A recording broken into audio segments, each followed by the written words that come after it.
मित्रांनो, पाठीमागच्या तासाला आपण अँगल्स ह्या आपल्या दुसऱ्या प्रकरणामध्ये अँगलचे वेगवेगळे प्रकार बघितलेले आहेत आणि त्याच्यामध्ये आपण बघितलं acute angle, right angle, acute angle, straight angle, reflex angle, complete angle, zero angle या सर्व अँगलविषयी माहिती घेतली.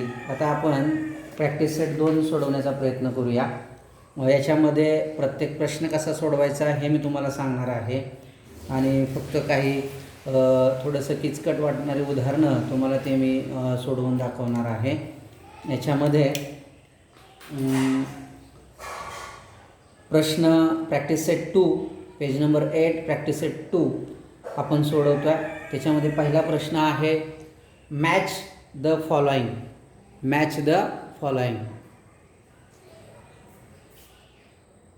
Match the following.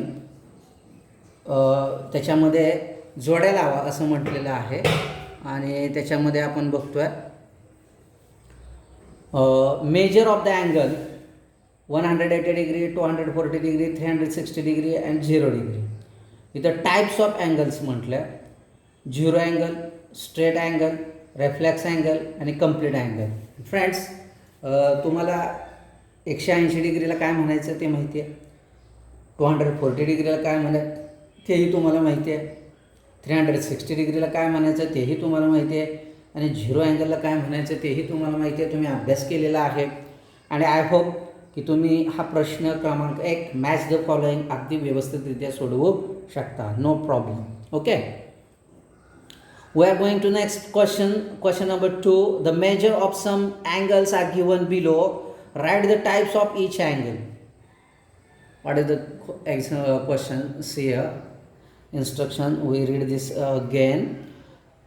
The measure of some angles are given below. Write the types of each angle. आता major दिलं आहे तुम्हाला, माप दिली आहेत आणि त्याच्यावरून तुम्हाला गेस करायचा आहे की तो अँगल कोणत्या टाईपचा आहे. तो अँगल कोणत्या टाईपचा आहे हे तुम्हाला गेस करायचं आहे आणि ते लिहायचं आहे. आता पहिलं आपण बघूया 75 degree, 75 degree. 75 degree that means greater than 0 and less than 90. Greater than 0, less than 90, and you know that this is the acute angle. This is the acute angle. And here given 0 degree. This is you know that this is the zero angle. You see and you state that 215. 215. That means you see that greater than 180 degree and less than 360 degree. I don't take the name of this angle. You guess it. Greater than 180 degree and less than 360 degree. You know that what is the type. In this way you write the question and below that you write the answer. This angle is this type. That means you write here 75 degree and below that you write the answer 75 degree. This is the acute angle type. This is the acute angle type. Okay. In this way you solve the question 2. We are going to the next. Look at the figures below and write the type of each of the angle. How simple question is this? How simple. You observe the figure and guess that this is the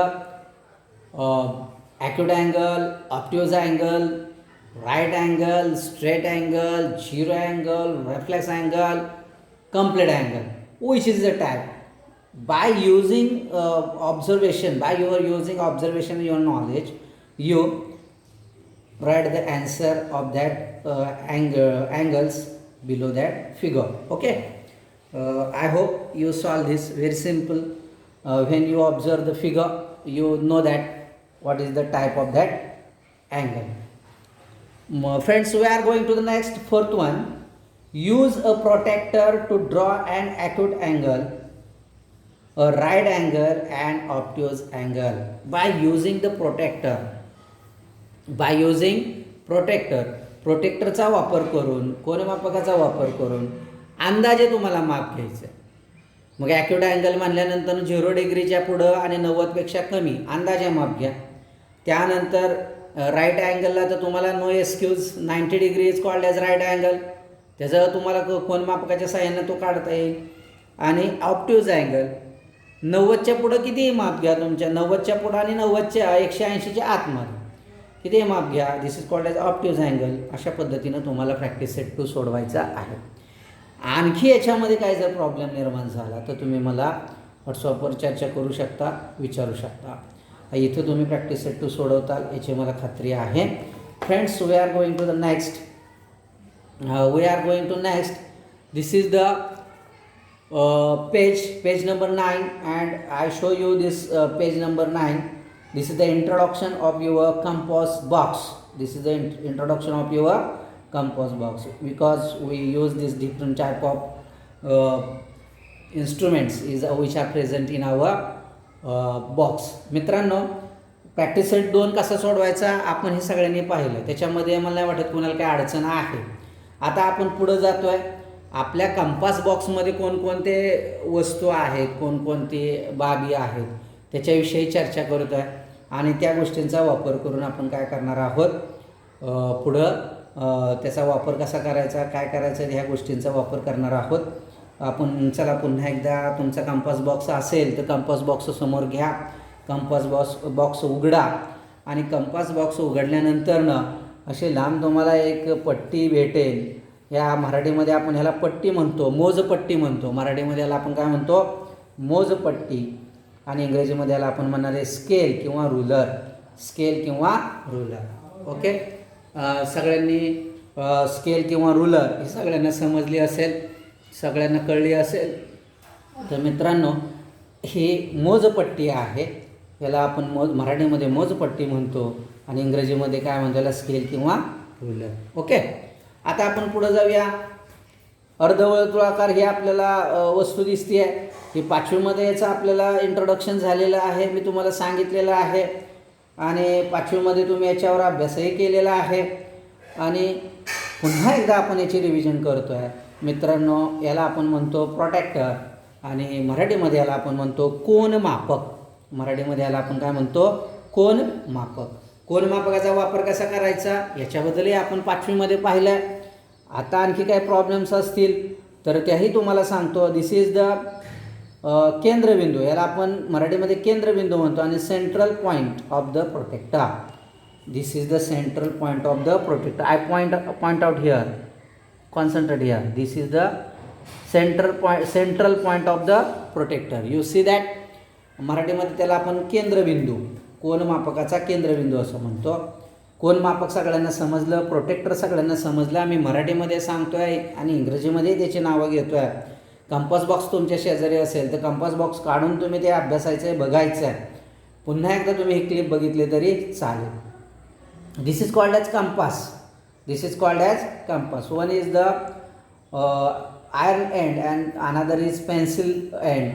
This is called as compass. By you draw the different types of geometrical constructions. This compass is very important, and by using this compass we draw the different types of figures as like circle.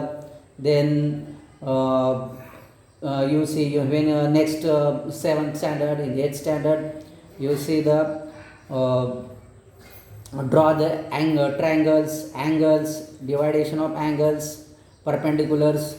These types of constructions by using this compass we do it. Okay, आपल्याला 7वीच्या वर्गामध्ये 8वीच्या वर्गामध्ये वेगवेगळ्या रचना करायच्या आहेत. त्याच्यासाठी हे compass महत्त्वाचं आहे. कंपासचा वापर करून आपण त्या रचना करतो. Okay friends, we are going to the next. I point out here. These triangles types instruments are shown here. These are called as set square. These are called as set square. Okay, these set squares, by using this set square we draw the different diagrams or parallel lines, perpendicular lines. By that constructions we use this set square. Okay, then friends, this is called as divider. This is called as divider. This instrument is shown along the side is the divider. It is used to measure the distance between 2 points. This divider is used for the to measure the 2 points. To do so, a scale also has to be used along with the divider.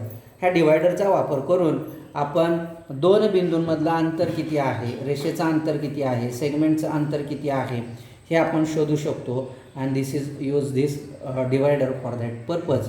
Okay मित्रांनो, I hope you understand the different types of the instruments which are present in our compass box. We introduce these different types of the instruments in our compass box. We see their uses of that instruments, and I hope you better understand how to use the different instruments in our compass box.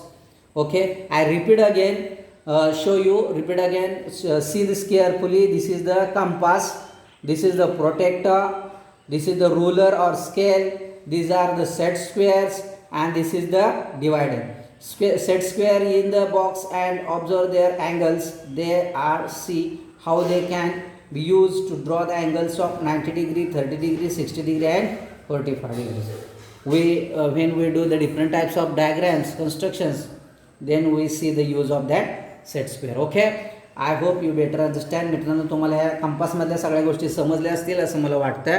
पुन्हा एकदा मी revision करतो. याला आपण compass असं म्हणतो, याला मोजपट्टी असं म्हणतो, याला कोनमापक असं म्हणतो, यांना गुन्ह्या असं म्हणतो, आणि ह्याला कर्कटक किंवा डिवायडर असं म्हणतो. ह्या गोष्टी तुम्हाला समजल्या असतील.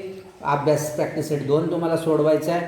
ह्या गोष्टींची रिव्हिजन करायची आहे आणि आपण इथं थांबूया. ओके, धन्यवाद.